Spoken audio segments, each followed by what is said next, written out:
The provisional agenda for this meeting is threats to international peace and security caused by terrorist acts, global counterterrorism approach, principles, and the way forward. The agenda is adopted.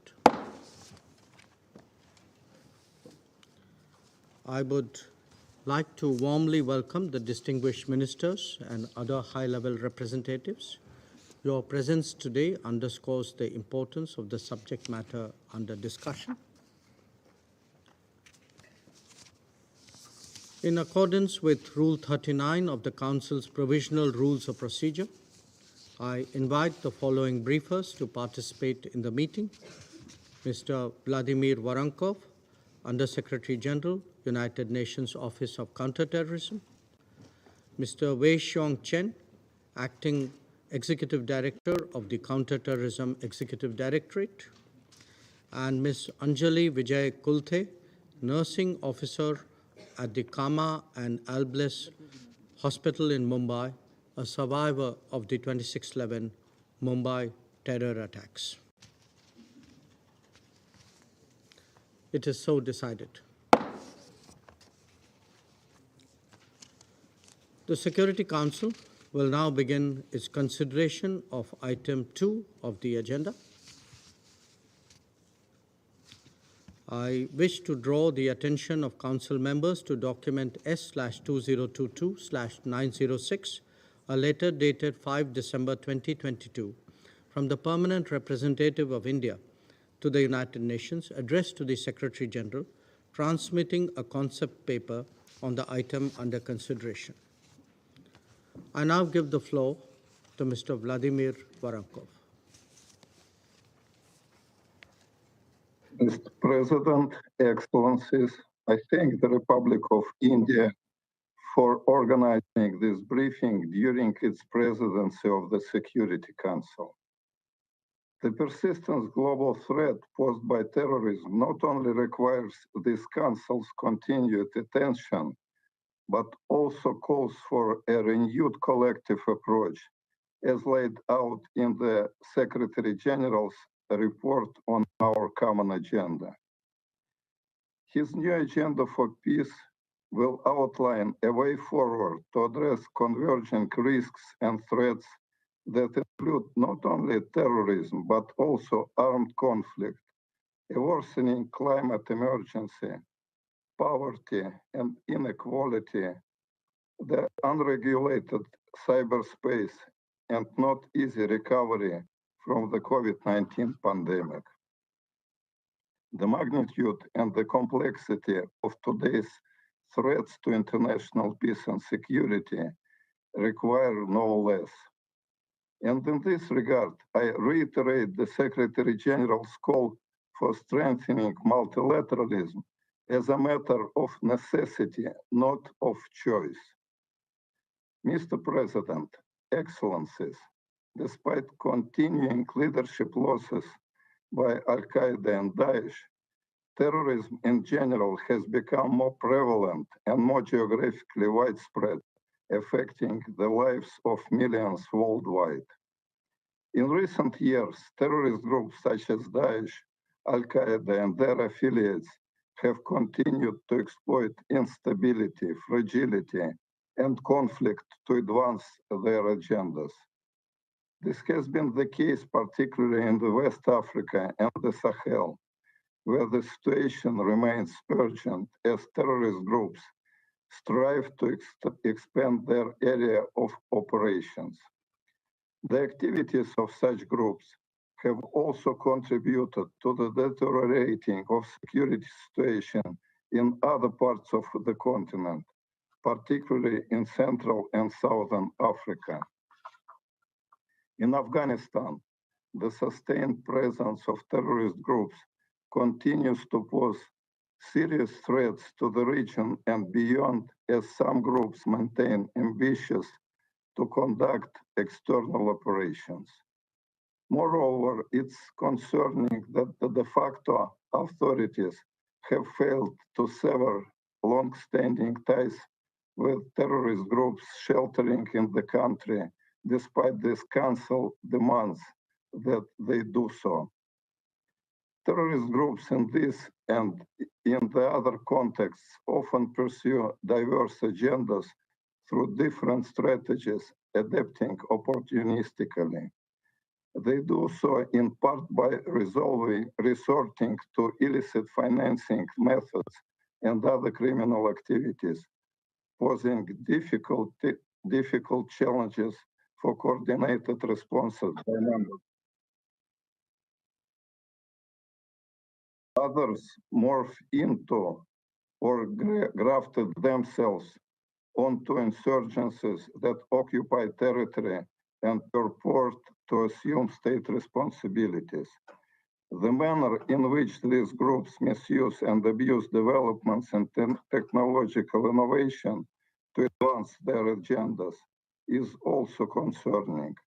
This includes the use of online video games and the adjacent platform to groom and recruit members, propagandize, communicate, and even train for terrorist acts. In this regard, I welcome the adoption by consensus of the Delhi Declaration at the special meeting of the Counter-Terrorism Committee held by India in October. The Office of Counterterrorism will continue to work closely with other United Nations entities, including CITED, to ensure that the misuse of new and emerging technologies by terrorists is addressed as a cross-cutting priority. I am also concerned about a rise in terrorist attacks based on xenophobia, racism, and other forms of intolerance, or in the name of religion or belief. While not a new phenomenon, a few member states consider this is the fastest growing or even the most prominent domestic security threat that they face. I underline the Secretary General's view that this phenomenon requires further understanding and reiterate this call to the development and implementation of national to address this threat. Mr. President, allow me to outline some suggested principles for guiding our collective action in countering terrorism going forward. First, preventive action. There is no better and more efficient remedy to the threat posed by terrorism than prevention. The international counterterrorism experience over the past 20 years demonstrates the limits of focusing on the necessity of security forces responding to imminent or actual terrorist acts without also addressing the conditions that lead to terrorist acts. Counterterrorism measures should be employed in tandem with initiatives to address the drivers of marginalization, exclusion, inequality, injustice, and lack of opportunity, the same sorts of issues needed to reinforce the social contract between citizens and their governments. Second, addressing the complex conditions driving terrorism requires multifaceted and integrated responses. Whole of society approaches should be community-based, conflict and gender sensitive. Engaging a multitude of stakeholders is indispensable for devising such strategies. This includes not only civil society organizations, religious leaders, youth and women's groups, and the private sector, but also victims and survivors of terrorist acts. Third, in keeping with the United Nations Global Counterterrorist Strategy, human rights must be at the center of effective counterterrorism responses. Upholding the rule of law and respecting international law, including human rights law, is both a legal and moral obligation and an operational requirement. Well-established principles, norms, and standards should feature front and center in our efforts to counter the threat posed by terrorist acts. Finally, regional arrangements should be leveraged. As the threat posed by terrorism is transnational, so too should be the responses. Regional-based approaches offer an opportunity for tailoring responses to specific contexts. It is for this reason that the Office of Counterterrorism is co-organizing with Nigeria a summit on counterterrorism in Africa. This summit presents an important opportunity to reconsider how the United Nations could further support counterterrorism efforts in Africa. I look forward to working closely with this Council as we strive to revitalize our multilateral action to counter and prevent terrorist acts. I thank you for your attention. I thank Mr. Voronkov for his briefing. I now give the floor to Mr. Jaishankar. 谢谢。 Thank you, Mr. President. Mr. President, the terrorist landscape continues to evolve. Terrorist groups such as Daesh, Al-Qaeda, and their affiliates continue to recalibrate their strategic and operational methods. With those groups and cells becoming more locally based and decentralized, the threat has become diffuse and diverse in nature. Away from their traditional theaters, battlefields have emerged in the Sahel, West, East, Southern, and Central Africa, as well as in parts of Asia. Meanwhile, Daesh persists in its attempts to regroup in its traditional geographic center. We're also seeing an increase in threats from terrorism on the basis of xenophobia, racism, and other forms of intolerance. Those groups have become more transnational in nature. They have forged strong links across borders and built robust networks, exploiting virtual platforms where they exchange views, radicalize others into terrorism, recruit, and support one another financially and operationally. Against this backdrop, criminal justice actors have a critical role to play in addressing those threats in a meaningful manner. Mr. President, terrorists continue to exploit online platforms, including gaming platforms, to recruit and radicalize, raise funds, plan and coordinate operations, and disseminate propaganda. Against this backdrop, the Counterterrorism Committee held a special meeting on countering the use of new and emerging technologies for terrorist purposes in India, October the 29th and 28th, 2022. The Counterterrorism Committee Executive Directorate was able to provide its full support in organizing this special meeting, which saw the participation of key stakeholders, including member states, United Nations agencies, international and regional organizations, civil society organizations, the private sector, and members of CTED's Global Research Network.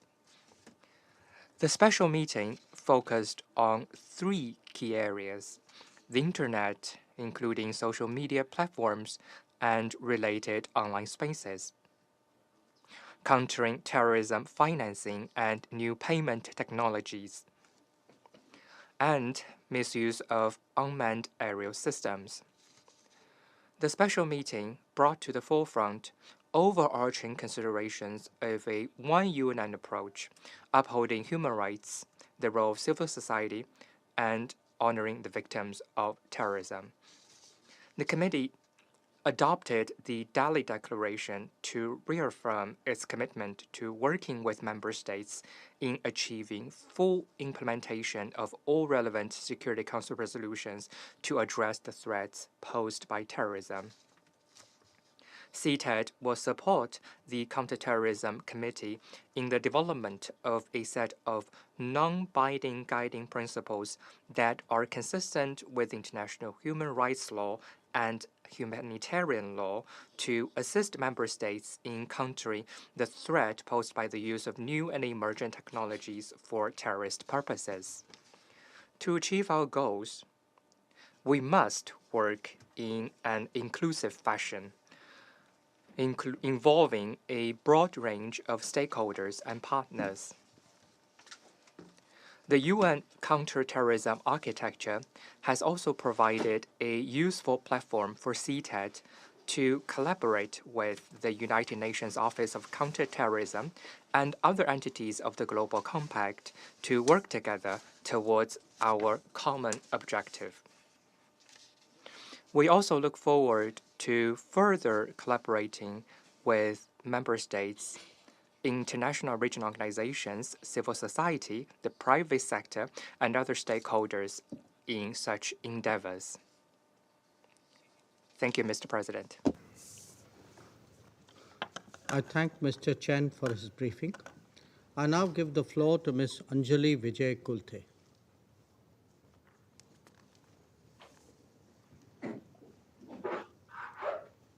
Namaste,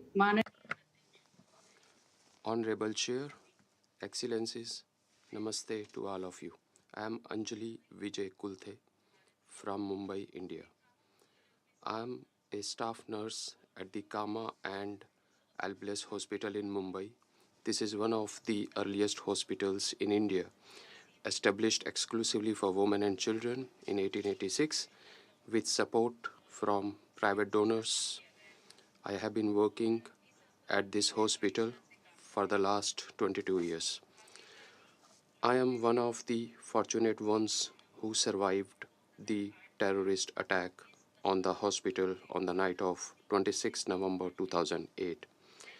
As a victim and survivor of terrorism, I bring to this council's notice the voice of trauma and sorrow endured by families of victims and survivors of terrorist attacks from across the world. On 26 November 2008, I had a night shift in the antenatal care unit from 8 p.m. 20 pregnant women were under my charge that night. I had two helpers, Hira and Madhu, assisting me.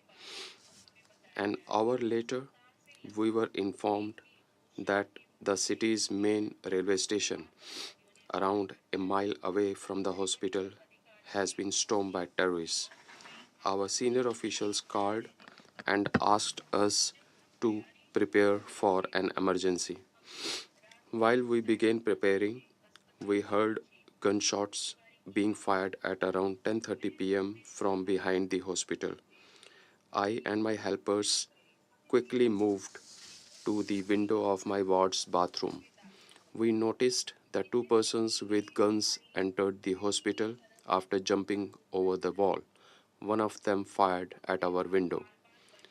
We closely escaped the bullet, which hit one of my helpers' thumb and the lights of the ward.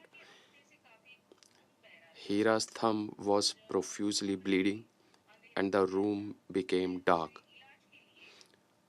I escorted her to the accident ward on the ground floor for the treatment.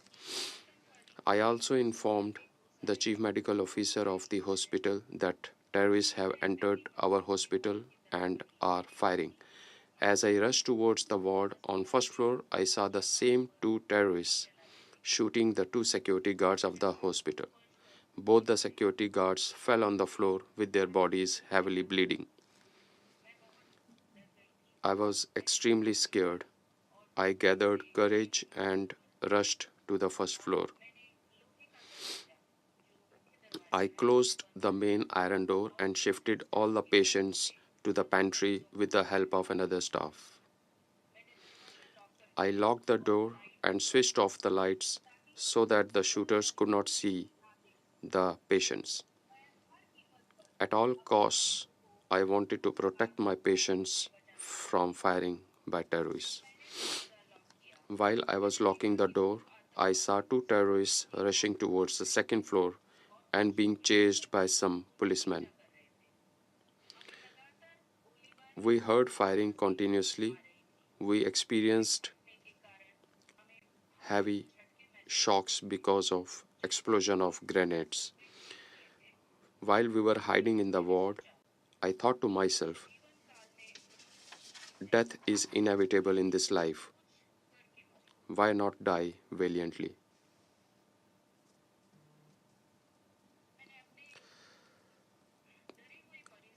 I consoled my petrified patients who were in advanced stages of pregnancy. I feared that some of my patients would go into labor due to fear induced high blood pressure. Such a condition could be extremely serious for both the mother and baby's life. And my fear came alive. Suddenly, a patient shrieked that she was going into labor. My medical officer could not come down from second floor. I felt helpless. I didn't know what to do next. Suddenly, I felt my uniform gave me the courage, and my passion for nursing gave me clarity of thought. I escorted my patient to the pregnancy ward, but she was scared and reluctant to come with me to the ward. I assured her and requested her to follow me. While we were climbing the staircase, we heard heavy gun firing and hand grenade explosions. With faith, I managed to get my patient to the labor room. A while later, we were able to midwife a healthy baby. Then I returned to my ward to check on my other 19 patients.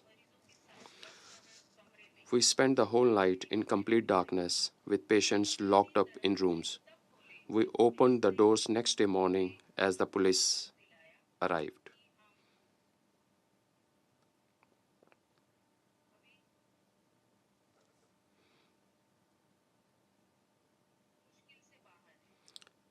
It was hard to believe that we were alive.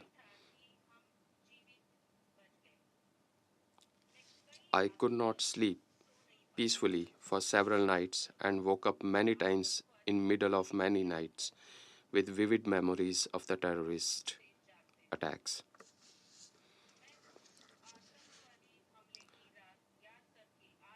I shiver even today as I recall the night of terrorist attacks. While the terrorists were killing human beings like insects, I am happy that I was able to save lives of 20 pregnant women and their unborn babies. Although the terror and horror of that night is still alive with me, I soothe myself by thinking of the several lives I and my colleagues in the hospital saved.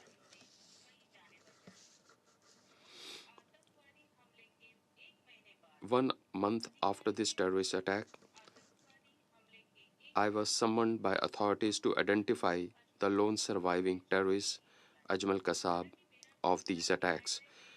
Although my family feared reprisals for testifying in the court, I chose to be the witness. In the jail, when I recognized him, he smiled sarcastically and said, "Madam, you recognized me correctly. I am Ajmal Kasab." Kasab did not have an iota of remorse, no shame, no guilt. His sense of victory haunts me even today. Whenever I see news reports on television about terrorist attacks anywhere in the world, my heart goes out for the victims and survivors of such attacks who live rest of their lives in trauma. We, the victims of 26/11 Mumbai attacks, continue to wait for justice, as the sponsors of these dastardly attacks remain free even after 14 years. Too many lives have been lost, too many children have been orphaned, too many people have been traumatized. I request the international community through this council to bring the sponsors of 26/11 Mumbai attacks to justice and give the families of victims a closure. Thank you. I thank Ms. Kulte for her briefing. I will now make a statement in my capacity as the External Affairs Minister of India. Excellencies, at the outset, I acknowledge the presence of the Honourable Ministers of Ireland, UAE, the UK, USA, Kenya, and Ghana, and all high-level representatives. I thank you all for accepting my invitation to participate in today's briefing. I would also like to thank Ambassador Vladimir Voronkov, the Undersecretary General for Counterterrorism, and Acting Executive Director Wei Xiong Chen for their briefings to the Security Council today. We value the work of the UNOCT in leading the UN efforts to assist member states by providing them necessary capacity building through its various global programs. I also thank Nurse Anjali Kulte, a valiant victim of the 26/11 terror attacks, from whom you've heard just now, who has vividly shared with us her recollection of the human costs of terrorism. Her testimony is a stark reminder to the Council and the international community that justice is yet to be delivered to the victims of several terrorist incidents, including the 26/11 Mumbai attack. This Council is well aware that terrorism is an existential threat to international peace and security. It knows no borders, nationality, or race, and is a challenge that the international community must combat collectively.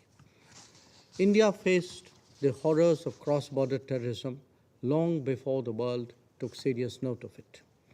Over the decades, we lost thousands of innocent civilian lives, but we fought terrorism resolutely, bravely, and with a zero-tolerance approach. As Prime Minister Narendra Modi has declared, we consider that even a single attack is one too many, and even a single life lost is one too many.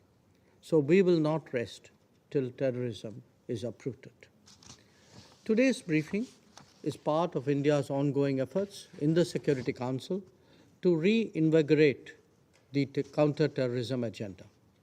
And that is overdue because the threat of terrorism has actually become even more serious.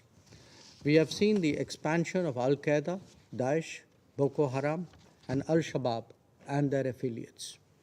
At the other end of the spectrum are lone wolf attacks inspired by online radicalization and biases. But somewhere in all of this, we cannot forget that old habits and established networks are still alive, especially in South Asia. The contemporary epicenter of terrorism remains very much active, whatever gloss may be applied to minimize unpleasant realities. On this occasion, let me therefore highlight 4 specific challenges with which the counter-terrorism architecture is currently grappling. 1.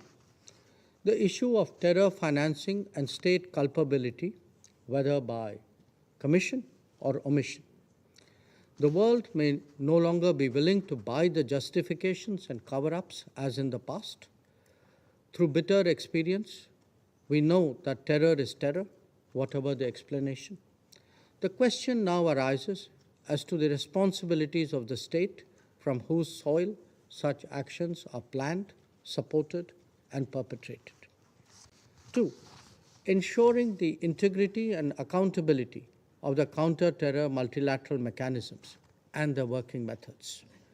They are on occasion opaque, sometimes driven by agendas, and at times even pushed without evidence. 3. Addressing double standards in countering terrorism, leading to concerns of politicization. Uniform criteria are not applied to sanctioning and prosecuting terrorists. It would seem sometimes that the ownership of terrorism is more important than its actual perpetration or its consequences. And 4, countering threats from the misuse of new and emerging technologies by terrorists. This is likely to be the next frontier of our battle. Let me dilate on each of these aspects briefly. By now, it is well established where and how terrorist organizations operate and under what kind of protection. Activities like recruitment, financing, and motivation are often done in the open. The days when it could be said that we were unaware are now behind us. Consequently, assigning responsibility is that much easier. The response of the sponsors of terrorism is not to give up, but to conduct and execute their agenda at an arm's length. To do this, they create narratives of limitations and difficulties. We buy such explanations at our own peril. The suggestion that states who are apparently capable on everything else but are only helpless when it comes to terrorism is ludicrous. Accountability must therefore be the bedrock of counterterrorism. The working methods of relevant mechanisms is also a subject of legitimate concern and debate. At one level, we have seen protections that come close to justification. Then there are evidence-backed proposals that are put on hold without assigning adequate reason. Conversely, there have even been recourse to anonymity so as to avoid taking ownership of untenable cases. The third challenge is how do we deal with differential standards both inside and outside the Council. For too long, some have persisted with the belief that terrorism is just another instrument or stratagem. Those invested in terrorism have used such cynicism to carry on. It is not just plain wrong, but could be downright dangerous, even for the very people whose toleration extends this far. The fourth challenge is the growing potential for the misuse of new and emerging technologies by extremists, radicals, and terrorists. Over the years, they have diversified their funding portfolio and expanded the recruitment toolkit. They exploit the anonymity afforded by new and emerging technologies, such as virtual currencies, for fundraising and finances. Terrorist groups are taking advantage of the openness of democratic societies, spreading false narratives, inciting hatred, and radicalizing ideologies. Taking all these into account, we need to adopt a comprehensive, contemporary, and result-oriented approach to this set of challenges. No individual state should endeavor to seek political gain from terrorism, and none of us, collectively, should ever put up with such calculations. When it comes to tackling terrorism, we must overcome political differences and manifest a zero-tolerance approach. When we began our current term in the Council last January, I had proposed an 8-point action plan on counterterrorism to this very Council. I'm glad that some of the action points have found reflection in the presidential statement to be adopted by the Council at the end of this meeting. As the chair of the Counterterrorism Committee of the Security Council this year, India has striven to bring these principles into the counterterrorism architecture of the UN and into the debate on terrorism at this Council. We were privileged to host you all in Mumbai and Delhi during the special meeting of the Counterterrorism Committee in end October. The Delhi Declaration that was adopted then is a landmark document, and with it, we hope that this Council will build on this further. Let me conclude by emphasizing that we cannot let another 9/11 of New York or 26/11 of Mumbai happen again. In the last 2 decades, terrorism has been significantly countered and its justification delegitimized. But this remains work in progress. Combating terrorism is a battle in which there is no respite. The world cannot afford attention deficits or tactical compromises. It is most of all for the Security Council to lead the global response in this regard. Today's briefing is another step in that direction. I thank you, and I now resume my duties as chair. I now give the floor to His Excellency, Mr. Simon Coveney, Minister for Foreign Affairs and Minister of Defence of Ireland. Thank you very much, President. May I also thank our 3 guests today who have given very thought-provoking and emotive briefings to us today. I also want to commend India for its focus on the important issue of counter-terrorism throughout its Council's tenure and congratulate you on your successes. I want to start my contribution by expressing my deep sadness at the death of an Irish peacekeeper and injuries to 3 others in an incident in Lebanon yesterday. And I want to thank the Indian Presidency for the respect that they've shown by offering a minute's silence at the start of this meeting. These soldiers were serving proudly as part of the 121st Infantry Battalion in UNIFIL.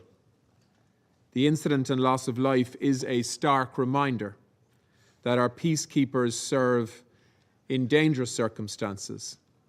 They put themselves in harm's way. All times, though, in the cause of peace. They operate under mandates that we decide here in this chamber to ensure that they can do the work they need to do, but also to ensure that they operate as safely as possible in terms of our obligation to manage risk. I want to offer my deepest condolences to the family and loved ones of the young soldier who died, and also to the loved ones of all peacekeepers who have died in the course of their duty, too many this year. President, when I first addressed this Council after Ireland joined almost 2 years ago, I stated clearly that terrorism remains one of the gravest threats to international peace and security. Over the past 2 years, we have witnessed that threat evolve and unfortunately spread in the Sahel, in Afghanistan with the sheltering of Al-Qaeda and other terrorist groups under Taliban rule, in Iraq and Syria with a continuing threat. As Ireland prepares to leave the Council, I welcome the opportunity to reflect on how our counter-terrorism efforts can be more impactful. President, the most effective way to counter terrorism is to prevent it in the first place. Tackling the global terrorist threat means addressing its complex and varied drivers. We know that communities affected by conflict, poverty, inequality, poor governance, and human rights violations are more vulnerable to radicalization and recruitment. Unless we address the root causes, we resign ourselves to addressing the same security challenges over and over again. Respect for human rights and the rule of law are vital in preventing the growth of radicalization and extremism, and they are both critical components of effective counter-terrorism responses. Often, too often, measures adopted by states to counter terrorism have been misused to repress human rights and freedoms. In October, together with the UN Special Rapporteur, Fionnuala Ní Aoláin, Ireland hosted an event highlighting the ways in which counter-terrorist financing measures are sometimes misused to target civil society, humanitarian actors, and human rights defenders. These actions serve only to drive radicalization and reinforce terrorist narratives. We must also heed the calls of our African partners, who have consistently advised us on the ways that climate change can aggravate the root causes of terrorism itself. Most UN member states, including the large majority on this Council, recognize the clear link between climate change and instability. It is staring us in the face. And it's high time that this Council acted on the facts. We know that there is a wealth of experience and analysis that civil society partners can provide on the issues of counterterrorism. Yet the avenues for civil society to engage with the Council's counterterrorism architecture are too limited. Dealing effectively with these issues, particularly the use of new and emerging technologies for terrorist purposes, requires a much more serious partnership with civil society. In addition, the full, equal and meaningful participation of women in counterterrorism processes is also critical. Empowering women, ensuring that they are at the counterterrorism table, fundamentally disrupts the status quo for the better. President, UN sanctions are one of the critical instruments employed by this Council to hold terrorists to account and to target them. But to have the desired effect, sanctions must be targeted and they must be effective in the areas where we need them to be. During our term on the Council, one of the recurring messages we heard from civil society and humanitarian partners was about the inadvertently negative impact of sanctions measures on the delivery of humanitarian assistance. We listened carefully to this message, and we responded collectively as a Council. Alongside the US, we were proud to secure agreement last Friday on Resolution 2664.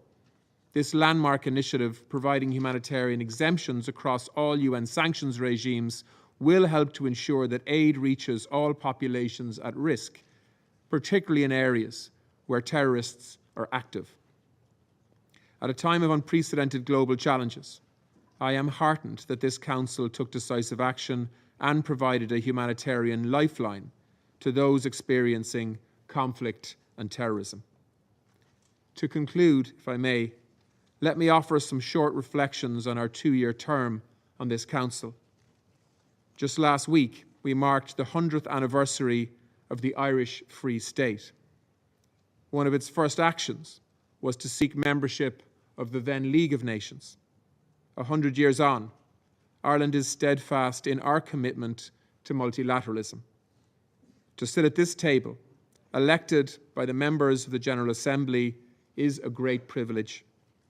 Those of us lucky enough to do so should be frank enough to admit that multilateralism is struggling today. We need reform. We need creative, responsive solutions to global challenges that could not even have been imagined by the drafters of the UN Charter. But most of all, we need political will. As our Prime Minister said in his speech during the high-level week this year, we have in this Council, in the General Assembly, and in other bodies, institutions and agencies that make up the United Nations, the space to discuss, to negotiate, to share experiences, and to craft solutions. We have an interlocking web of charters, of treaties, of norms, of resolutions, of international jurisprudence, of political declarations, and of agreed statements and conclusions. Our global structures are not perfect, we know that. No structures ever are in reality. But it is not our systems or our structures, nor our treaties or our charters that are fundamentally failing us today. It is the lack of political will to implement and uphold them that is the root cause of our failures in this Council. Reform is essential, particularly reform of the veto, the use of which is self-defeating, the use of which, in my view, has no place in a 21st century Security Council. But reform alone will not make multilateralism work. That responsibility rests with us, the Member States together. Member States will continue to have differing perspectives on many issues on this Council agenda. But they must, we must, you must find a way to work in genuine partnership and good faith so that the Council can act with the ambition and determination that is so urgently required. Too often, we see narrow self-interest taking precedence. We see Council members blocking crucial decisions to protect themselves and/or their allies. President, Council members, whether permanent or elected, have reached this table in different ways. But once we are here in this chamber, surely we have a shared responsibility to defend international peace and security, and the hundreds of millions of vulnerable people who rely on us to do that. We must do better to live up to that responsibility. Thank you, President. I thank His Excellency, Mr. Coveney, for his statement. I now give the floor to Her Excellency, Ms. Noura bint Mohammed Al-Kabi, Cabinet Member and Minister of Culture and Youth of the United Arab Emirates. السيد الرئيس. Mr. President, I would like in the beginning to join my colleagues in expressing our sincere condolences, Your Excellency Simon Coveney, and the family of the Irish peacekeeper who was killed today by a callous attack while on duty in southern Lebanon. We wish a speedy recovery to all those injured. Mr. President, I thank the Republic of India for organizing this important discussion on the international community's approach to combating terrorism. I would also like to thank Undersecretary General Mr. Voronkov and the Acting Executive Director Mr. Chen for their valuable briefings. I have also listened attentively to the moving briefing by Ms. Anjali Vijay Kulte. Mr. President, over the past 2 decades and through this organization, we have enacted many policies and measures to address the terrorist threat. Most notably, this includes the historic adoption of Security Council Resolution 1373, which responds to one of the greatest challenges of this era that undermines stability as well as prosperity. And despite the significant efforts by the international community, international terrorist threats continue to evolve. The scope of such threats have become more widespread and tactics have grown more complex. Terrorist groups continue to exploit natural resources to finance their operations and use modern technology to launch cross-border terrorist attacks. They have also used the vacuum of authority to distort international attention because of the competing crises in the world. Mr. President, we have made great strides towards strengthening international cooperation and building capacities and developing strategies as means to combat terrorism. However, we realize there is still a long way to go to eradicate terrorism. Therefore, we must maintain international momentum and vigilant in identifying shortcomings and preventing the exploitation of gaps. We must also be more flexible to keep pace with the evolving methods of terrorists and must be proactive in our prevention of extremism and terrorism. These concerns point to the importance of our discussion today. I would like to highlight 3 main aspects that we should focus on. First, the geographical scope of terrorist activities is expanding. The African continent has not been spared like others from the repercussions of this scourge. Nearly half of the victims of terrorism in the world are in Africa, where terrorist groups seek refuge in search of shelter and breeding ground. Therefore, it is no longer enough for the Council to focus on certain terrorist groups to the exclusion of others, especially considering the transnational nature of terrorist threats. Thus, it is imperative to harness all tools available to the Council, including sanctions committees, to curb terrorist activity.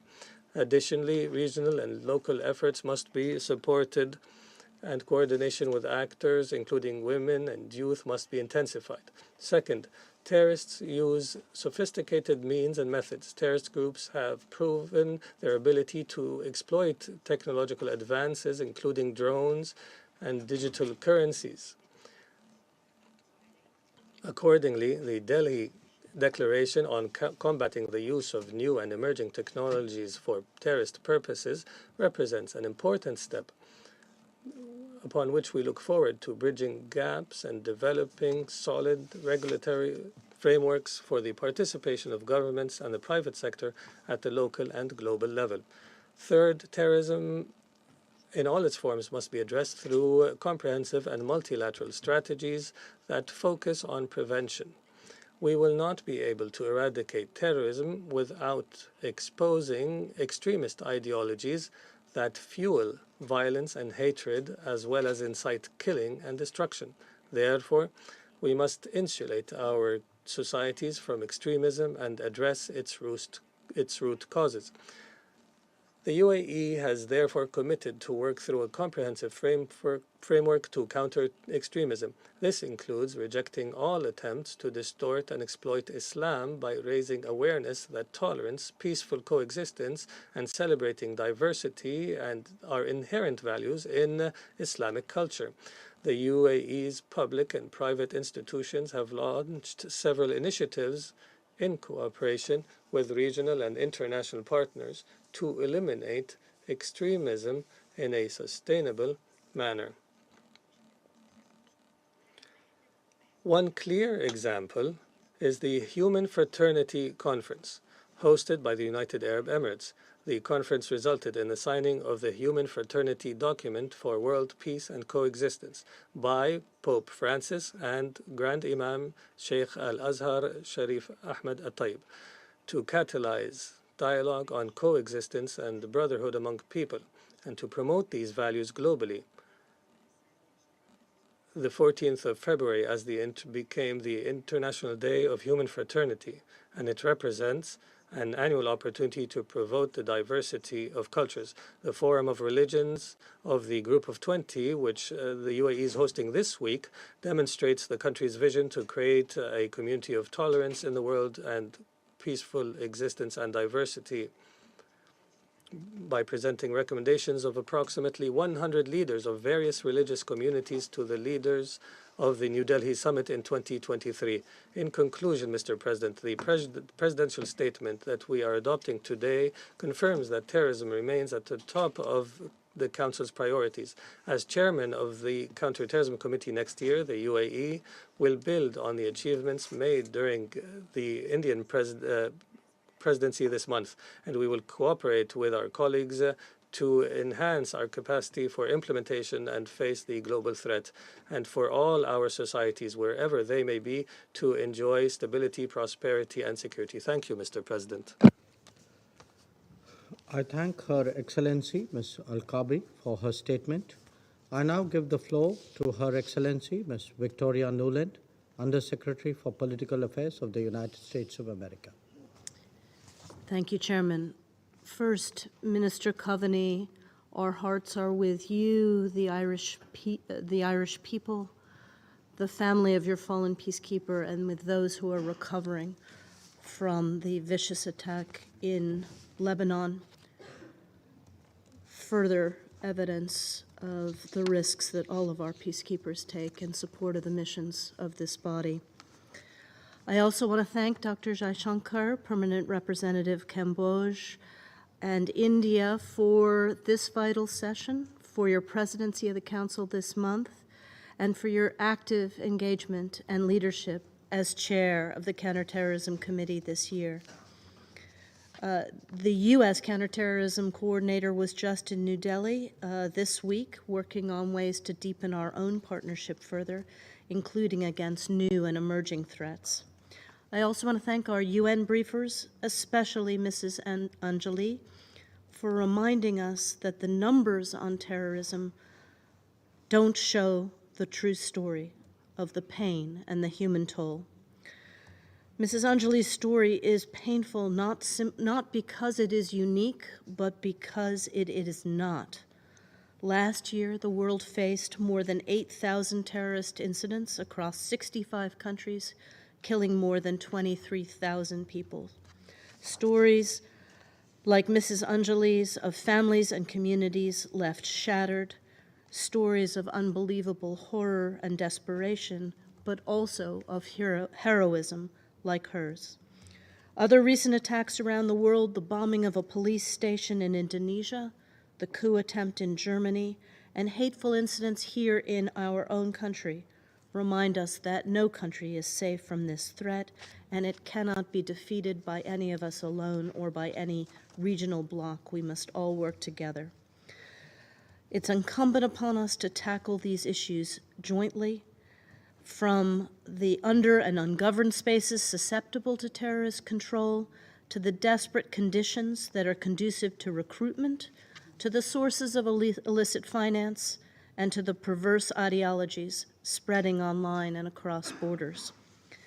The UN now estimates that racially or ethnically motivated violent extremism, what we call REMV, has increased over 320% in recent years, with worrying new transatlantic links among groups. This ideology, rooted in hate, xenophobia, racism, anti-Semitism, and all forms of bigotry, has found common cause online, with new members being recruited through various social media platforms, and fake and manipulated photos quickly spreading misinformation and hate.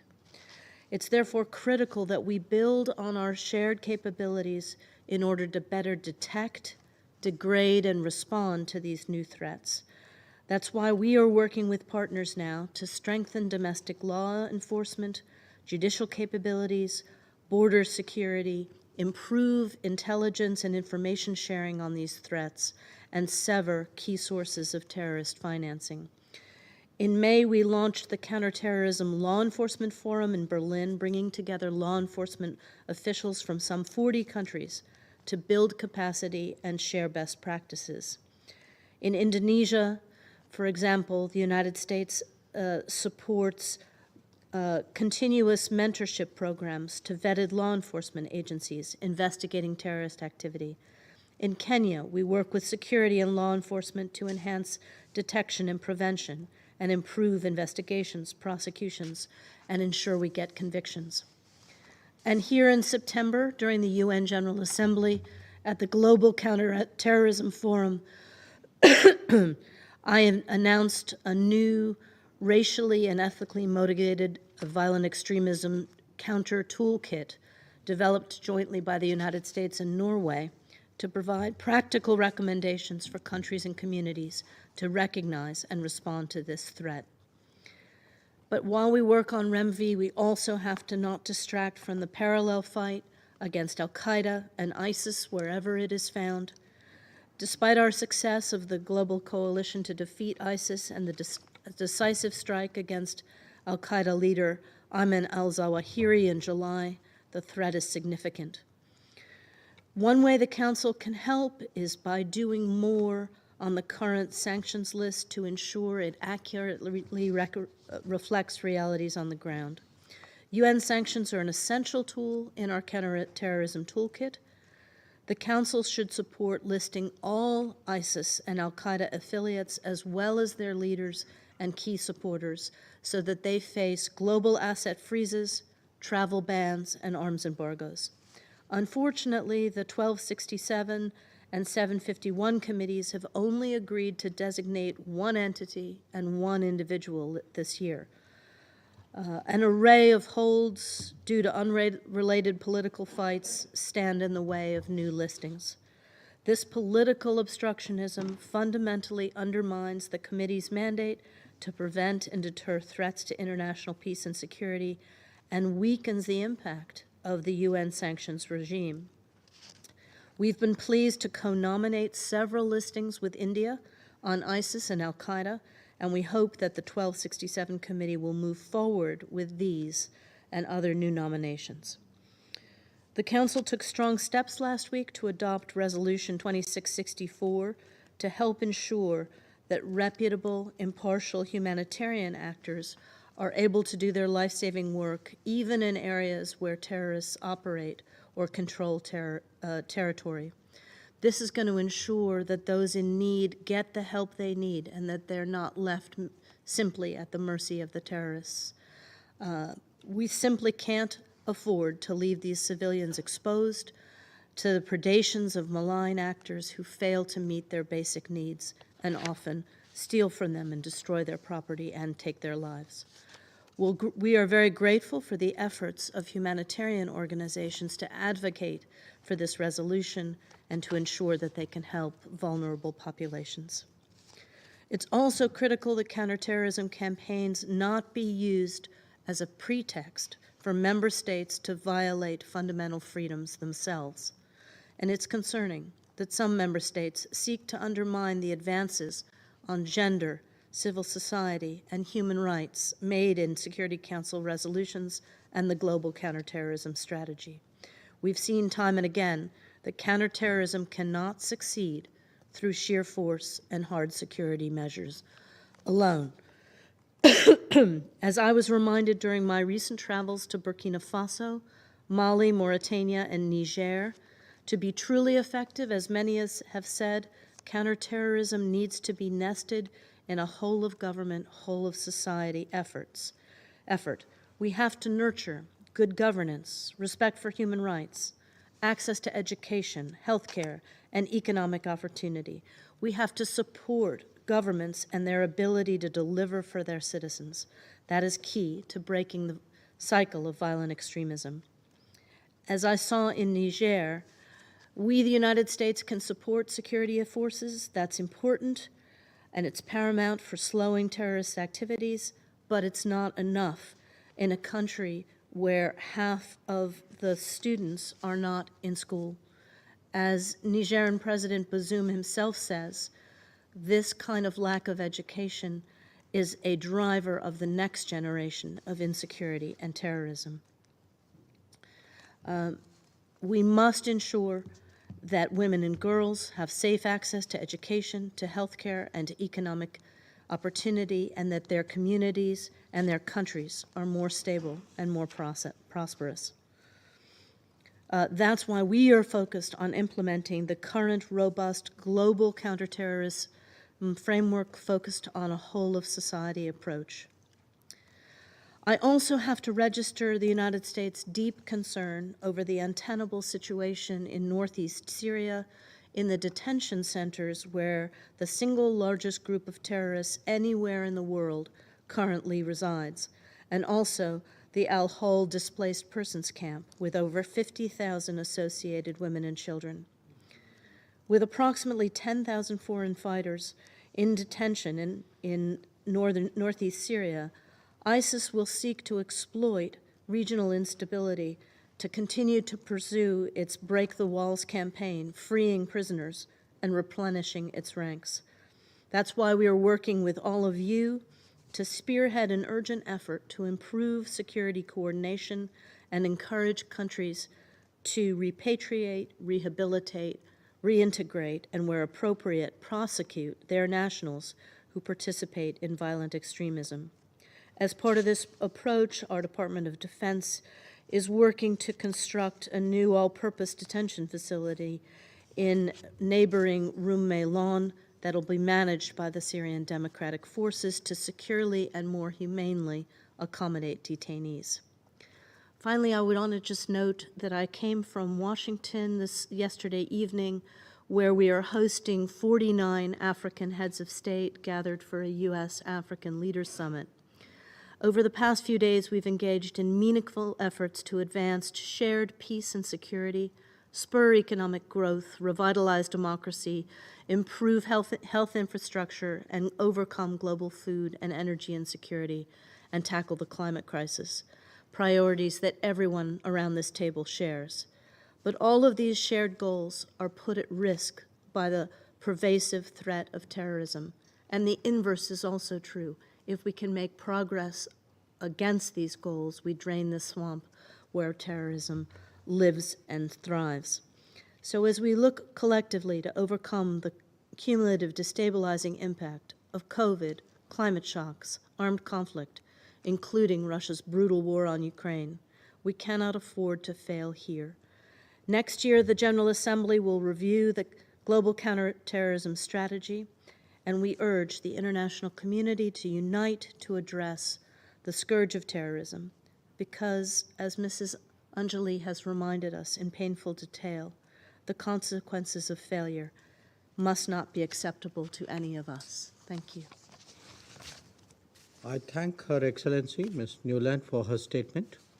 I now give the floor to His Excellency, Lord Tariq Ahmad of Wimbledon, Minister of State at the Foreign, Commonwealth and Development Office and the Prime Minister's Special Representative for Preventing Sexual Violence in Conflict of United Kingdom of Great Britain and Northern Ireland. Thank you, Mr. President. Before I go any further, may I join on others and express the deepest condolences to my dear friend Simon Coveney and all the people of Ireland at the tragic loss of a peacekeeper in Lebanon, someone who was doing their job, and indeed in extending our prayers and best wishes for the recovery of those injured.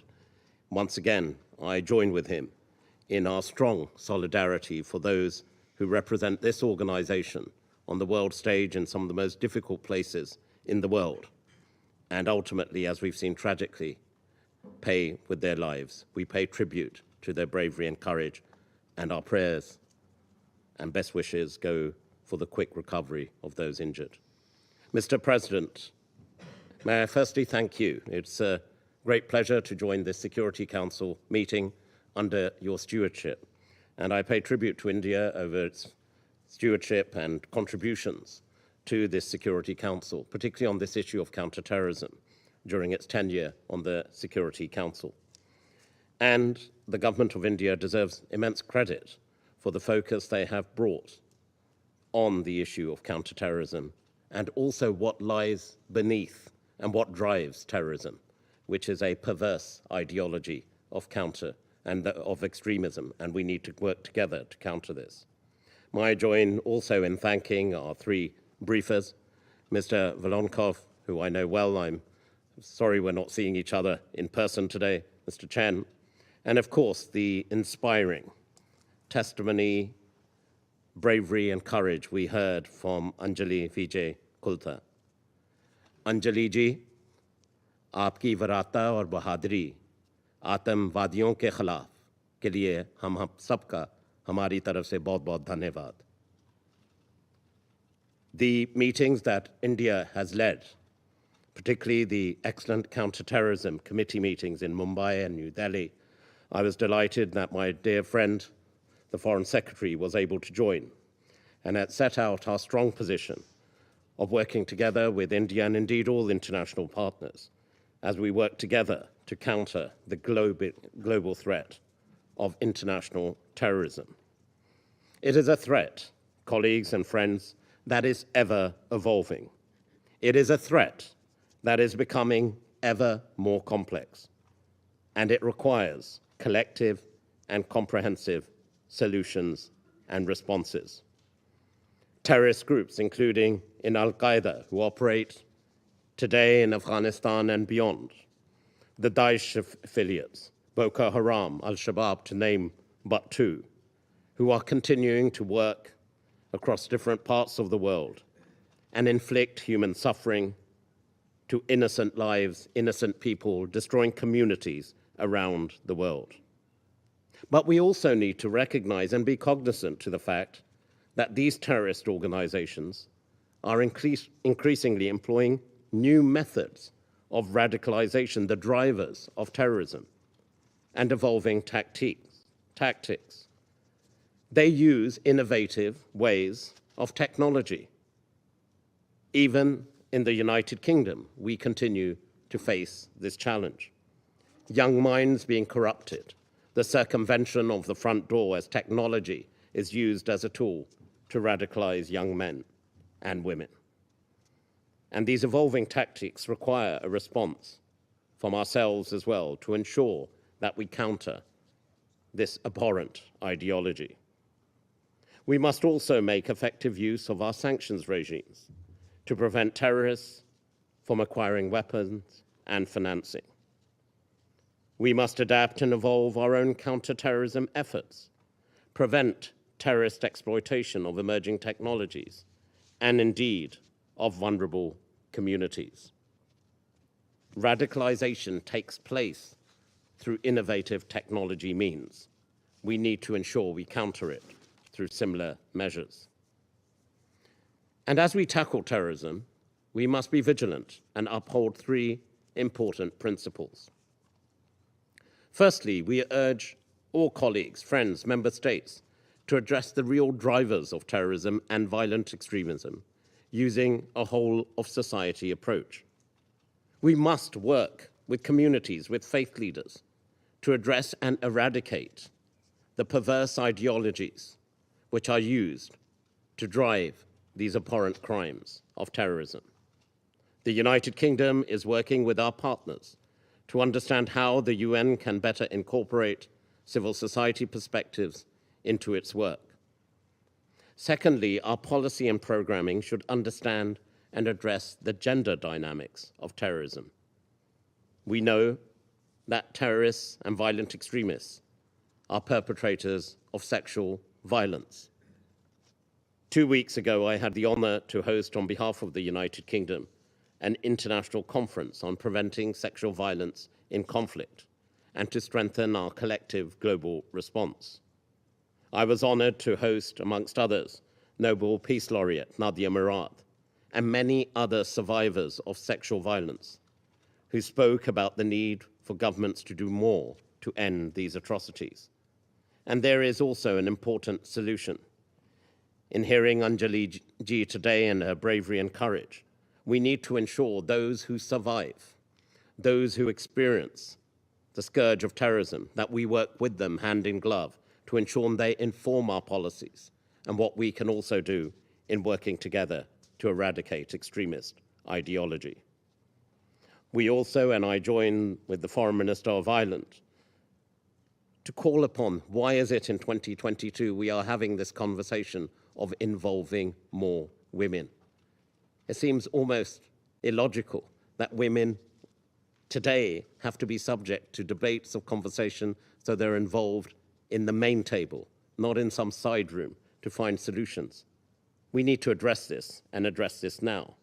We need to ensure member states everywhere involve women and take the lead in ensuring that they are very much pivotal to developing strategies to prevent and counter violent extremism and terrorism.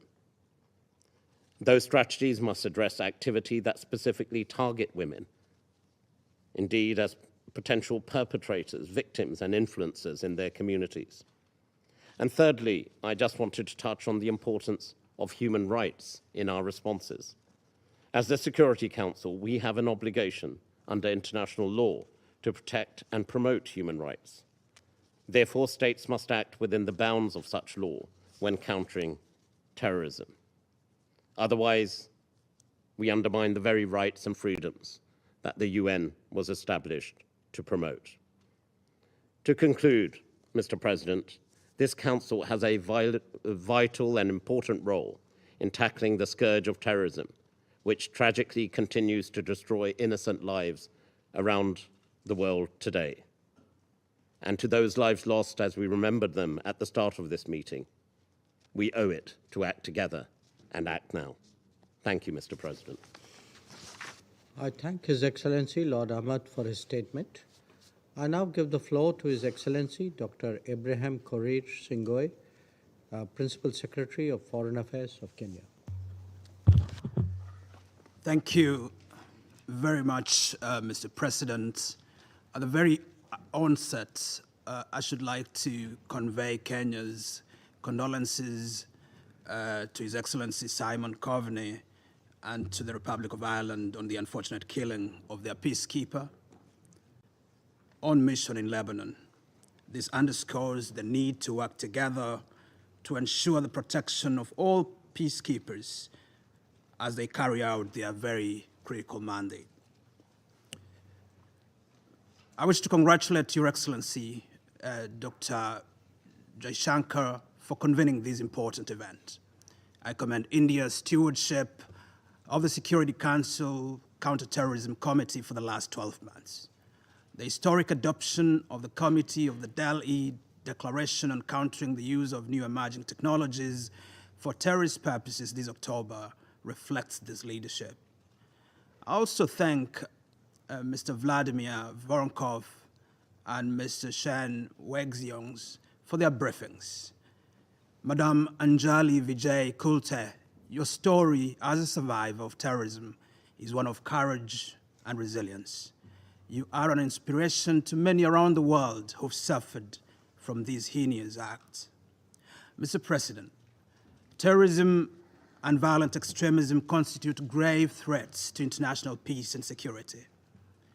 The bulk of the Security Council's counterterrorism measures are responses to the prominent targeting of member states by Al-Qaeda and its affiliates, the attacks of September the 11th, 2001 here in New York being a prime example. Unfortunately, despite the many countermeasures that have been instituted since then, this threat is persisting and even spreading dangerously. In several parts of Africa, terrorist groups with the support of foreign terrorist fighters and inspired by Al-Qaeda and Daesh ideologies are destabilizing and even holding governments at ransom. They're exploiting intercommunal tensions to increase their recruitment and radicalization and to intensify attacks across the continent. Mr. President, Kenya's counterterrorism is multi-agency and multi-sectoral.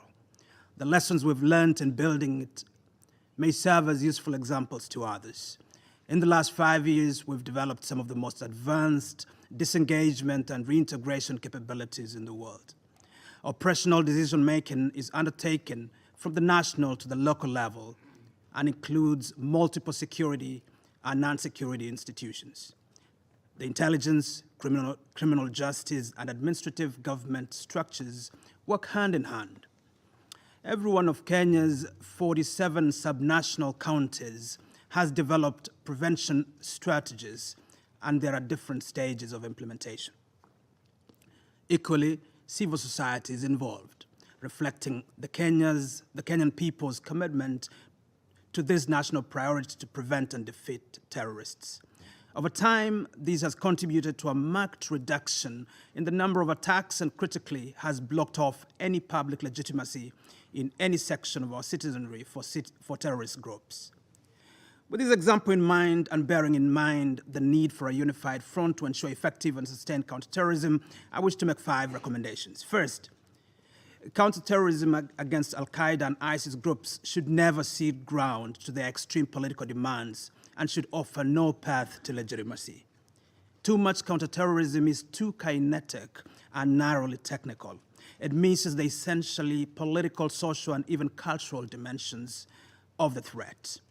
As such, counterterrorism measures that serve to minimize the worst excesses of terrorists without being adequate enough to realize sustained victory are often deployed.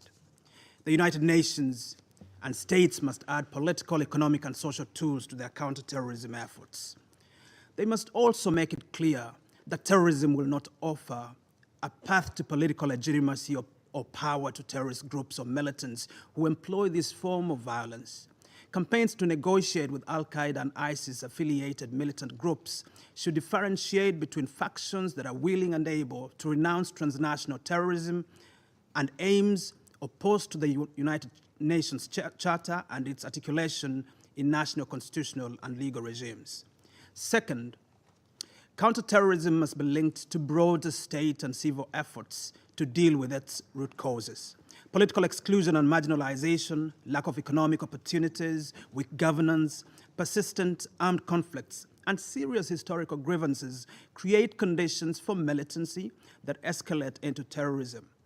In addition, the illegal exploitation of natural resources and natural resource conflicts, returning foreign fighters, particularly in populations dealing with climate change effects, are compounding agents. In short, fundamental changes in development and improved governance, reflected in inclusive and competent government, are requirements to overcoming the spread and entrenching of Al-Qaeda and ISIS groups. Third, the full weight of the Security Council's counterterrorism measures must be brought to bear in equal measure and without discrimination. Kenya has consistently called for the application of the Resolution 1267 sanctioned regime on all affiliates of Al-Qaeda, particularly Al-Shabaab. But few members of this council have resisted this petition, even as they unilaterally sanctioned the group for the reasons we seek its inclusion in UN sanctions. Last December, we negotiated for humanitarian carve-outs in Resolution 1267. We're glad to see that our aim then is being realized in a humanitarian carve-outs resolution. We hope these will clear the way for the listing of all groups that are formally and operationally linked to Al-Qaeda and ISIS. We agree with India that the de facto practice in the Security Council of classifying terrorists in inconsistent and opaque ways must be brought to an end if our counterterrorism efforts are to succeed. 4, at the technical level, cooperation for information sharing and capacity building is critical. We encourage enhanced collaboration at regional and global levels, including on capacity building initiatives by states who have advanced the prevention and countering of terrorism and violent extremism. We commend continued efforts of the United Nations counterterrorism entities in coordinating technical assistance and capacity building in support to member states in this respect. 5th, in view of the current technological trends, we need to build partnerships on digital space and new technologies. Partnerships with internet providers and social media organizations can buttress the ability and efforts of national authorities to detect and disrupt online terrorism activities, including modes of terrorism, resource mobilization, and financing. We must also support states to develop measures and capabilities to regulate new technologies such as drones, virtual currencies, and counter the use of improvised explosive devices by terrorists. In conclusion, Mr. President, I reaffirm Kenya's unreserved commitment to the fight against terrorism in all its forms and manifestations. I thank you for your attention. I thank His Excellency, Dr. Singh, for his statement. I now give the floor to His Excellency, Mr. Ramesses Klele, Permanent Secretary of Ghana. Thank you. Mr. President, Your Excellency, the Minister of External Affairs of India, Ghana conveys deep condolences to India on the unfortunate loss of lives of peacekeepers while on a worthy cause for humanity. We are also grateful to the two briefers, Mr. Voronkov and Mr. Wenshong Cheng, for providing excellent context to our discussions. And finally, we commend Ms. Vijay Kulte on her bravery and courage to share her story with the international community. Mr. President, Ghana commends India's choice of the theme for this debate of the Council. I believe this discussion will engender a new sense of urgency among states and give added impetus to existing efforts to address the menacing activities of terrorists. We thank Under-Secretary General Vladimir Voronkov and the Acting Executive Director once again for setting the stage of what promises to be an open and frank discussion on a matter that must be at the top of the agenda of the Council. We acknowledge the efforts of the United Nations Office of Counterterrorism in assisting member states to implement the UN Global Counterterrorism Strategy and encourage a further collaboration of the UN ODC with member states in the face of the rising threat of terrorism. Terrorism represents the most significant evolution of the threats to international peace and security that this Council is mandated to address.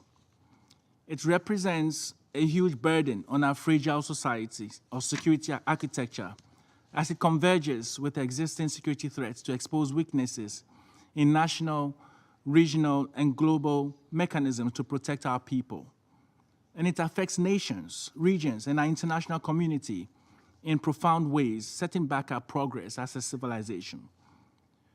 The urgency to act becomes pressing by the day as the emboldened terrorists now seek to gain access to maritime resources, more endowed territory, and highly urbanized and more developed terrain.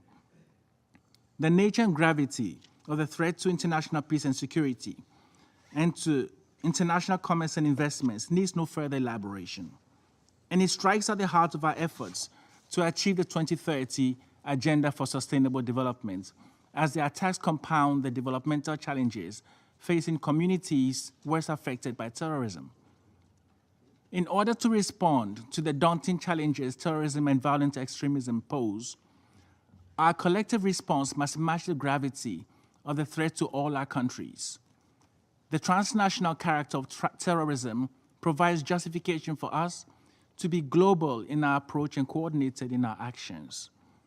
It is in this context that Ghana reaffirms her commitment to the global counterterrorism strategy and the implementation of all 4 pillars of the strategy in the ongoing war against international terrorism.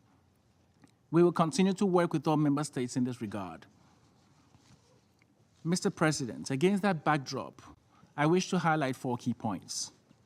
First, despite the continuing absence of a definition on terrorism, the international community cannot afford to be disunited in its actions to counter the threats that terrorist groups pose.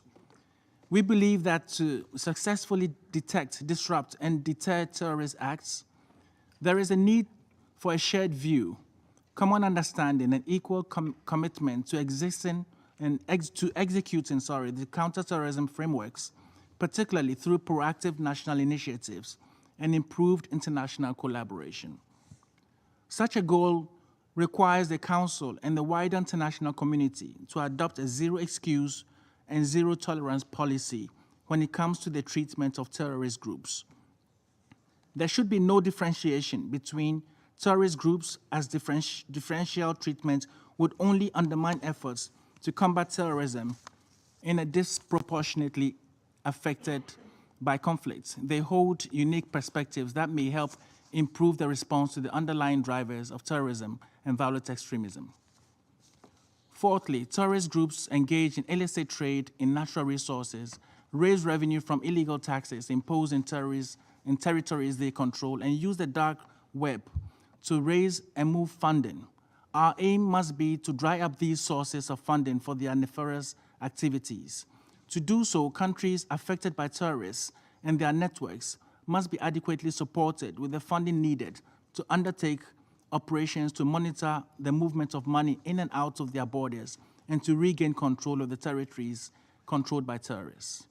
Member states in the front line of terrorism accordingly require greater international solidarity, especially in these difficult times, when 3 years of multiple crises have diminished the capacity to counter terrorism.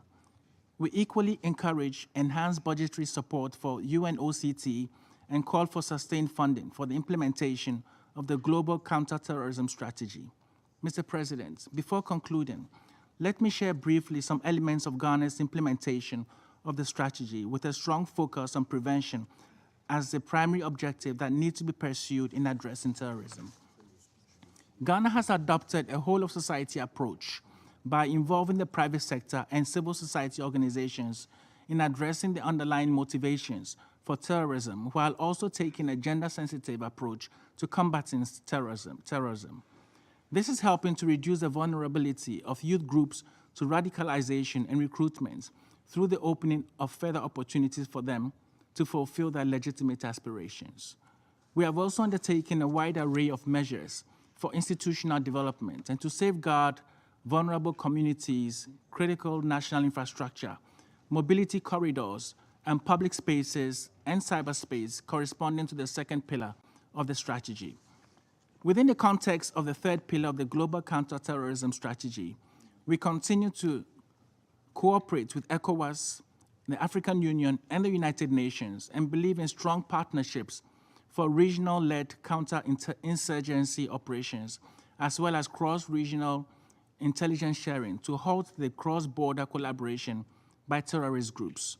In this regard, we urge sustained international support for regional mechanisms such as the Accra Initiative, which facilitates intelligence and information sharing on questions of terrorism, transnational organized crime, and violent extremism in relation to the expansionist agenda of terrorist groups from the Sahelian region. Finally, we believe in the complementary and mutually reinforcing nature of counterterrorism measures and the protection of human rights as envisaged by the fourth pillar.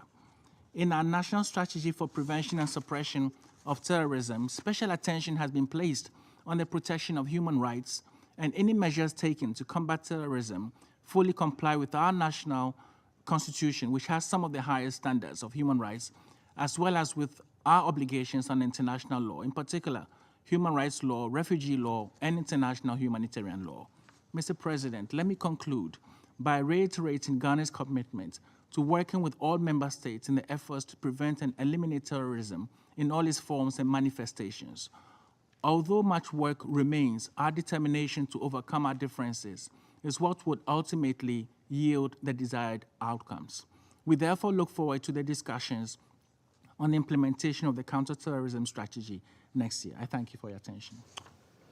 I thank His Excellency, Mr. Cleland, for his remarks. I give the floor to the representative of Norway. Thank you, President and Foreign Minister, for convening this important meeting. Let me also first extend my condolences to Ireland for the peacekeeper killed and those injured in yesterday's tragic attack in Lebanon. I would also like to thank the briefers today for their insightful and thought-provoking remarks and testimony.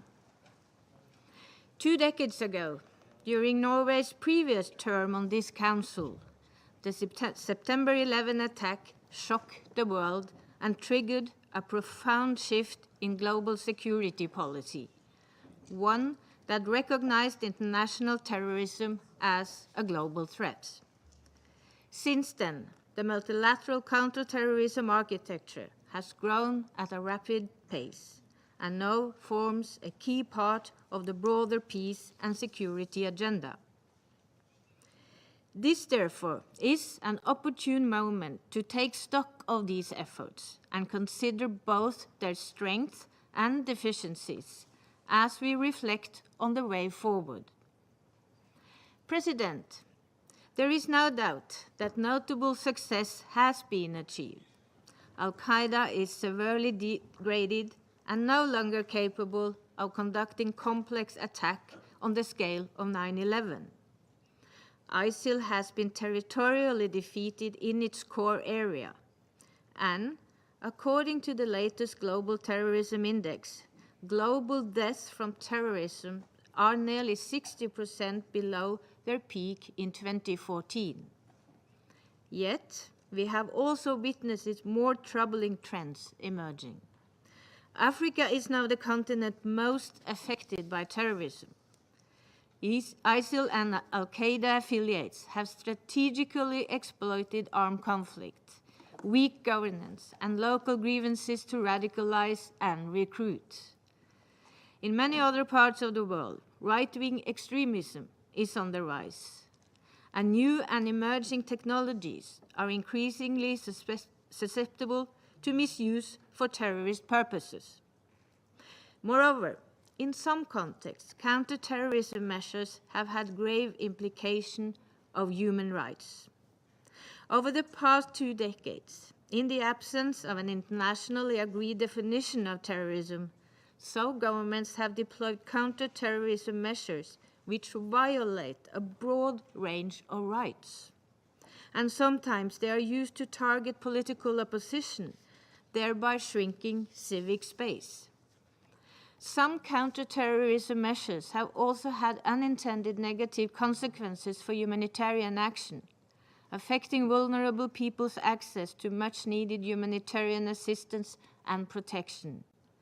The newly adopted Resolution 2664, however, can be an important tool to address this issue. In sum, we must acknowledge that the international community is up against a threat it cannot define, which has no clear success criteria, and which, in some contexts, is exploited to justify repressive measures. This is counterproductive to national and international efforts to combat terrorism. These challenges must be addressed. Allow me to underscore 3 points Norway considered crucial in guiding those collective efforts moving forward. First, our counterterrorism approach must be holistic and form part of a broader political strategy, one that is preventive, conflict-sensitive, gender-responsive, and regionally integrated. Addressing root causes through the promotion of the rule of law, sustainable development, and human rights is essential. Second, these efforts should be rooted in a whole-of-government and whole-of-society approach, which marshals cross-sectorial public resources, recognizes the importance of women's participation, and institutionalizes strategic engagement with civil society in the development and implementation of counterterrorism measures. Third, human rights must be respected at all times, including in the context of counterterrorism. On the multilateral level, all UN counterterrorism bodies should continue to mainstream human rights consideration across the work. For instance, CTED should further integrate human rights in its assessment activities and use the resulting data to inform its analytical products. In conclusion, President, Norway believes these principles are key to strengthening future counterterrorism efforts. If adhered to, it is our hope that in another 20 years, the issue will no longer be on our agenda. Thank you. I thank Norway for their statement, and I now give the floor to France. Madam President, I would like to begin by expressing the condolences of France to Ireland after the death of a blue helmet in Lebanon. I would like to thank India for having organized this debate. I'd also like to thank Undersecretary General, the representative of the Executive Director of CTED, and Mr. Chen Weisheng and Madam Anjali for their briefings. Terrorism is spreading and it's becoming more diverse. Jihadism remains the most acute and the most murderous threat worldwide. Rather long from having disappeared, the threat of Al-Qaeda and Daesh continues to evolve.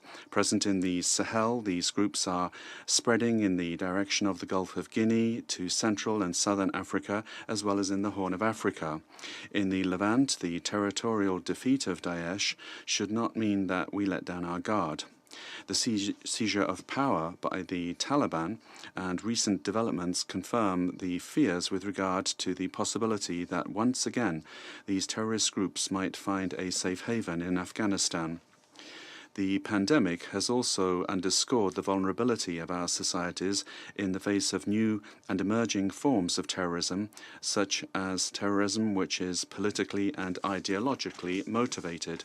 This is taking place at a time of worsening security, illustrated by the return of war to the European continent. In the face of this, our means to fight this scourge must also evolve, and that's why the Counter-Terrorism Committee, with the support of the Counter-Terrorism Executive Directorate, this year has highlighted essential aspects, particularly during an important meeting organized last October in India. I am thinking of our ongoing efforts to counter the diversion of novel forms of financing in order to fund terrorism. Resolution 2462 made it possible to make certain progress. France now calls for a strengthening of international cooperation and the implementation of the recommendations of the Financial Action Task Force.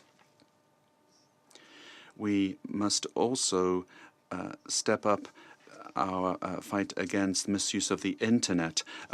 Prime Minister of New Zealand and President of France launched on the 15th of May the Christchurch appeal. An essential dialogue was begun, and the third summit was during the high-level week of the General Assembly, and this confirmed the commitment of states as well as private actors to counteract the circulation of terrorist propaganda on the internet. In order to be fully effective, our counter-terrorism efforts must be part of a global response, including development aid, strengthening of governance and the rule of law, and the fight against corruption. We must also respond to the fundamental challenge of climate change and the links between terrorism and trafficking in resources. More generally, with crimes that affect the environment. France continues to advocate for the establishment of a comprehensive and global approach which will get to grips with the root causes of terrorism in respect for human rights and fundamental freedoms. I thank you. I thank France for their statement, and I now give the floor to Albania. Thank you, Madam President, and let me join others in expressing our condolences and heartfelt sympathy to Ireland for the loss of a peacekeeper in Lebanon. He was working to implement a mandate adopted by this Council, and we owe him and everyone working on behalf of the UN infinite gratitude and respect. I thank USG Voronkov and Acting Director Chen for their valuable inputs, including the sobering and painful account from Ms. Kulti. Colleagues, we share the same assessment. Terrorism remains a serious threat to global peace and security, and we must respond effectively and decisively. Yesterday, we shared views about multilateralism and joint efforts to face and deal with common challenges. Countering and fighting terrorism is an area par excellence where, for all of us to succeed, we need to do so, plan and act jointly, continuously, and in a coordinated manner. Madam President, Albania has continuously and unequivocally condemned in the strongest possible terms any act of terrorism, no matter by whom or where committed. There is no justification whatsoever for terrorism or terrorist ideologies and activities. Terror represents an affront to all humanity and its values. Terrorist organizations such as Daesh and Al-Qaeda have been defeated, but they have not disappeared. They continue to gather financial resources to enhance their activities, including through the use of new technologies. Terrorism continues to thrive in armed conflict zones where rule of law institutions and human rights have broken down. It flourishes where poverty and hopelessness rule, especially among young people. Inequality, intercommunity conflicts, xenophobia, and injustice often serve as fertile ground for terrorist groups to grow. Madam President, increased activity of Daesh, Al-Shabaab, ISIL-K, Boko Haram, their ability to attack, to move, to fundraise and communicate transnationally, exploit new technologies to spread their hateful propaganda, brainwash new recruits, and stay ahead of counter-terror measures point to the troubling reality that our existing policies are not working as effectively as they should. It shows that repressive policies and forceful means alone are not enough. We are all aware of the growing impact of new technologies in every aspect of development and life. This makes cyber defense a priority matter of national security for everyone. Cyber is a tool used not only by criminals, but also by terrorists, be them state or non-state actors. We experienced ourselves last July. Therefore, it is imperative that we keep it on top of multilateral counterterrorism agenda by working together to ensure appropriate responses fit for our times and the digital age. Madam President, prevention is critical in our common fight against terrorism. We need to win hearts and minds of people, of the young people in particular, before the terrorists do so. We need to put bespoke programs in place that address in a comprehensive and sustainable manner the manifold drivers of terrorism. Prevention requires good and transparent governance, development and rule of law, human rights, accountable institutions, healthcare, including new forms of outreach through educational programs. To this end, we believe that the role of civil society, including religious communities, is crucial. All preventive measures require time, energy, and a lot of resources, but in the long run, they are far more. Above all, they put people and victims of terrorism at the center of efforts. We must always be aware that repressive policies can also be used, unfortunately, to deny basic rights and exacerbate grievances and potential for added violence. We must always remember that successful counterterrorism and prevention of violent extremism efforts must be rooted in respect of human rights, including freedom of expression and the rule of law. Efforts to counter terrorism become counterproductive when used as a pretext to restrain freedom of religion or belief and other human rights and fundamental freedoms, when they target members of minorities, when they are used for repressive surveillance or for coercive population control. Such measures have little, if anything, to do with counterterrorism. They are human rights violations and abuses. Madam President, we believe in close cooperation as a necessity to finding good solutions. This is why Albania has 16 regional international agreements on border management, exchange of data, and mutual support. Through prevention, close cooperation, and coordination, we will be better equipped to deal with this and other collective challenges. And we highly value the support by the UNOCT to member states in developing comprehensive assistance plans to better support victims of terrorism. The unity of the Council on the nature of the threat and the means to deal with it is vital for our collective success, as it has been demonstrated with the landmark unanimous adoption of Resolution 1267. This spirit should continue and prevail, not become victim of narrow interests that prevent the Council to discharge its responsibilities. Madam President, we must never forget that war begins in the minds of men, and it is precisely there we need to work, also when developing a comprehensive strategy to defend terrorism and enable people to lead normal lives in peace and dignity. We must spare no effort to prevent the direct and indirect incitement to terror acts, any glorification of violence or criminals, to stand strongly against hate speech and discrimination while staying true to our tenet that terrorism cannot and should not be associated with any religion, nationality, civilization, or ethnic group. For us, there is no doubt. It is through continued collective action that we will be able to successfully fight terrorism in all its forms and manifestations and wherever it occurs. I thank you. I thank Albania for their statement, and I now give the floor to China. Thank you, Madam President. Madam President, I join my other colleagues in expressing our condolences over the death of an Irish peacekeeper and injuries to 3 others in Lebanon yesterday. I express our condolences to the bereaved families and the government of Ireland. I welcome His Excellency Foreign Minister Dr. Jaishankar presiding over today's meeting. I've listened attentively to the briefings by USG Voronkov Acting Executive Director Chen Weixiong and Civil Society Representative Ms. Korte. I wish to take this opportunity to thank the UN Office of Counterterrorism and the Counterterrorism Committee Executive Directorate for their important contributions to the global counterterrorism endeavor. Combating terrorism is the shared responsibility of the international community and a major duty of the Security Council.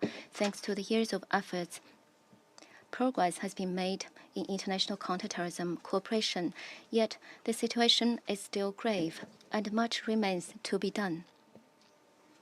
Hence, the need for continued efforts by the international community as we speak. Global terrorist activities are resurging even faster, with terrorist groups such as Daesh, Al-Qaeda, and the East Turkestan Islamic movement running amok. Recently, ISOK attacked a hotel in Kabul, Afghanistan, causing casualties. China strongly condemns this attack and supports Afghanistan in combating all forms of terrorism and violence. This terrorist attack is yet another stark reminder that terrorism is the public enemy of humanity, and the international community must step up coordination and cooperation to effectively combat terrorists and do everything possible to prevent the spread of terrorist forces. I wish to underscore the following 3 points. First, further consolidate the political will on counterterrorism cooperation and maximize synergy. Terrorism is a global challenge. The prevalence of this phenomenon, the complexity of organizational networks, the frequent movements of terrorists, and its extremely deleterious effects are beyond the capacity for any country to tackle on its own. All countries should be aware that we are a community of shared security. It is our common interest to comprehensively, accurately, and steadfastly implement all counterterrorism resolutions of the General Assembly and the Security Council and crack down on all terrorist organizations, individuals listed by the Council. Certain countries backpedaled on terrorism issues in recent years, China finds this deeply regrettable. Politicizing and instrumentalizing counterterrorism issues and pursuing double standards or selective approach will ultimately harm oneself as well as others and undermine overall global counterterrorism cooperation. In the face of the common threat of terrorism, all parties should abandon geopolitical calculation and ideological bias. Earnestly step up practical counterterrorism cooperation in the judicial and other fields, support UN's central coordinating role, and expedite the negotiations of the Comprehensive Convention on International Terrorism.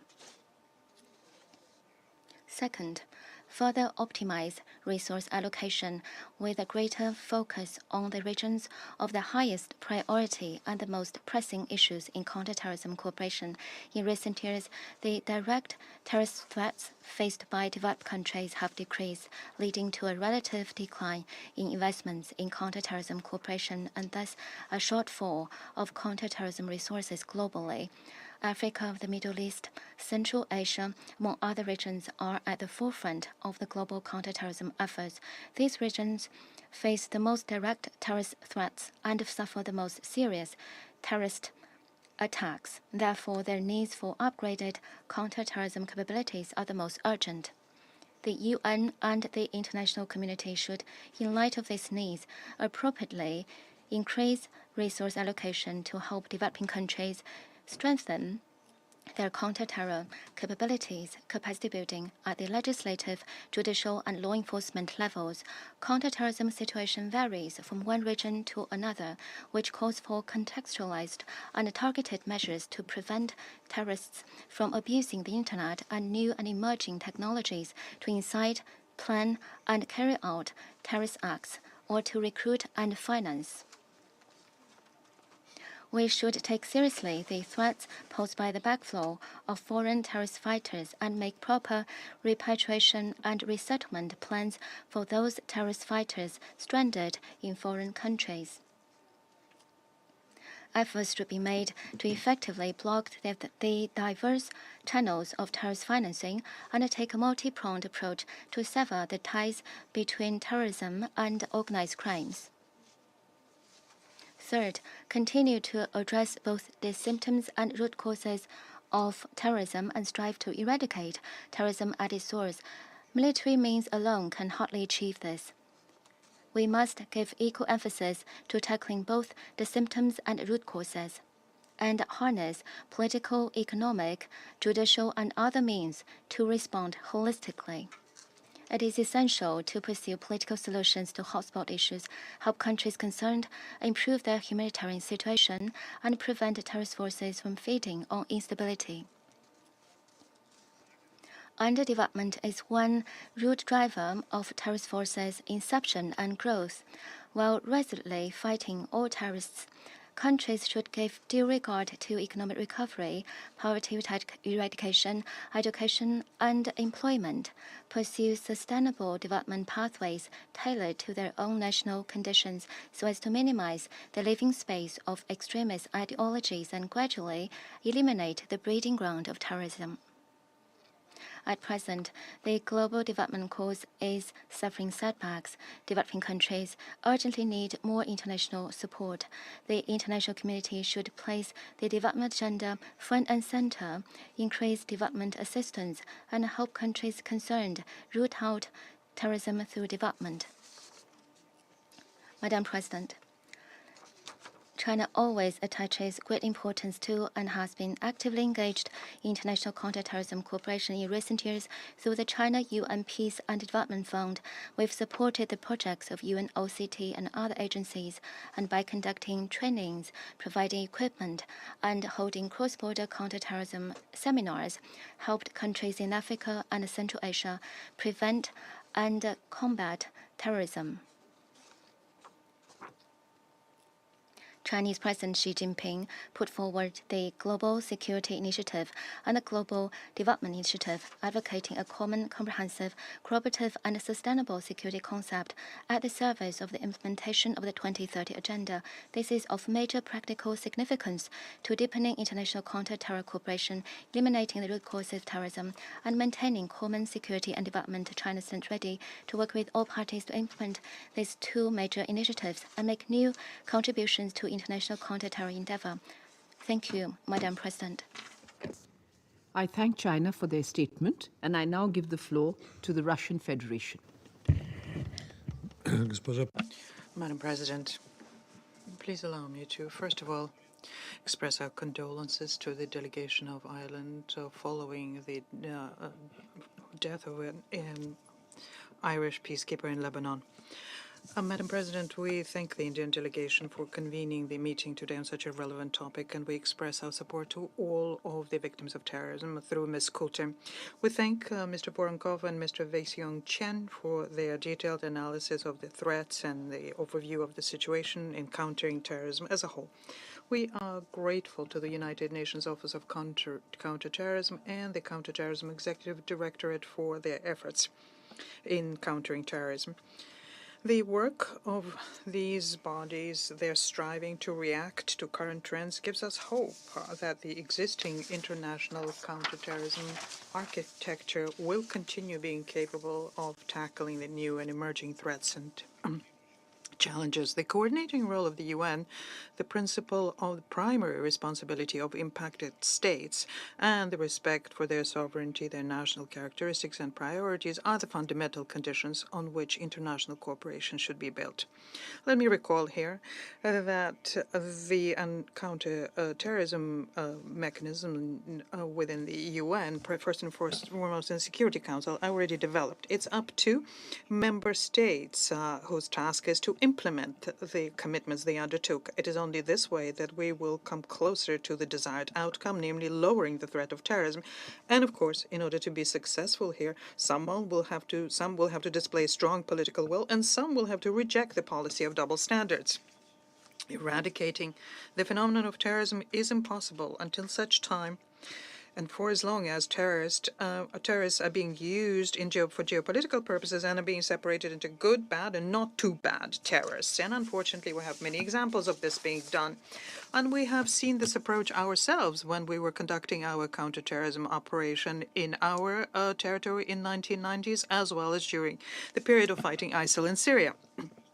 Terrorist International found sponsors for themselves. They were being trained in third countries. They were being supplied from there with money and weapons, and then they were provided shelter there, and they were granted the status of political refugees. There were even more outrageous cases where hardened terrorist organizations, an attempt was made to present them as opposition members or humanitarians. But the outcome of this was the same then and now. Criminals remain criminals, and when they're endorsed and have the freedom of maneuver, they continue moving forward with their terrorist ideology. They continue organizing and perpetrating terrorist attacks, and sometimes even turn their weapons against their forefathers, even as was the case with Al-Qaeda and ISIL. The evil always returns like a boomerang, and when it does happen, then an international coalition needs to be formed to combat it. Madam President, in November, we had the Secretary General report on the issue of terrorist attacks based on xenophobia, racism, and other forms of intolerance, or in the name of religion or belief. We would like to, in this regard, draw attention to one important detail. The report shows there is a regional nature to such attacks. They are localized in the countries of Western and Eastern Europe, North America, Australia, and Oceania. Therefore, there is reason to think about certain trends which are characteristics for these very regions. We still have to determine what the root causes for this phenomena in the Western society is, why it came into being there and is progressing so rapidly. There are also questions that we have also which regard the conceptual approaches to countering terrorism. This has to do, in particular, to singling out some sort of violent extremism. This seemingly harmless wordplay could lead to serious consequences as it takes us away from combating terrorism, breaks our focus, and devalues our joint efforts here, whereas the terrorists themselves are taken out away from the international prosecution mechanism. Madam President, we are witnessing attempts to pack Security Council documents on counterterrorism with human rights dimensions, including the gender dimension. We are left with the impression that catching statements here are made for the sake of making such a statement or to shift the focus away from one's own unsavory record.